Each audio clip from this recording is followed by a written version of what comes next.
As-tu déjà entendu parler du principe de Dilbert en tant que salarié?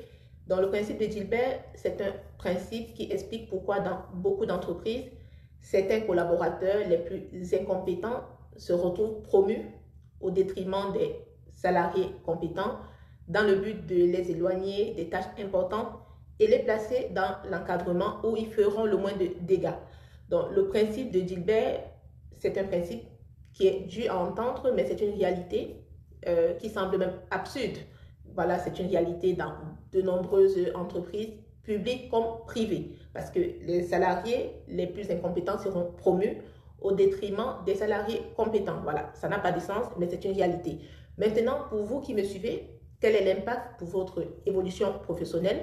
Ce que vous devez retenir, c'est que dans le monde du travail, même que tu sois demandeur d'emploi, les compétences techniques seules ne suffisent pas. Donc, le fait d'être excellent dans ton domaine est indispensable. C'est top, mais ce n'est pas cela qui va te faire forcément évoluer et toucher les étoiles dans ton domaine. Donc, c'est important de travailler aussi ta visibilité et de mettre en avant ton travail de façon stratégique, sans arrogance, mais avec beaucoup d'assurance et de confiance.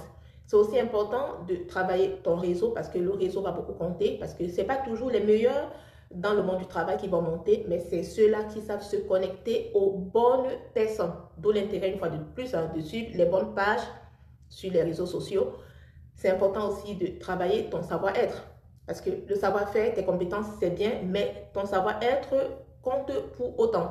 Donc, de façon générale, le conseil que j'ai envie de vous donner, à vous qui me suivez, les salariés, les demandeurs d'emploi et les étrangers en Occident et précisément en France, c'est de continuer à vous former, de développer votre posture professionnelle, d'apprendre et de comprendre les règles parfois invisibles du monde du travail et surtout de ne jamais douter de votre valeur parce que c'est à vous à faire reconnaître vos valeurs dans l'environnement ou dans l'entreprise où vous vous trouvez.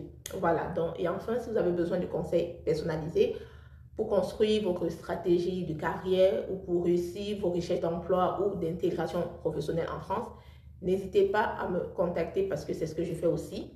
Et je vous dis à très bientôt. Ciao!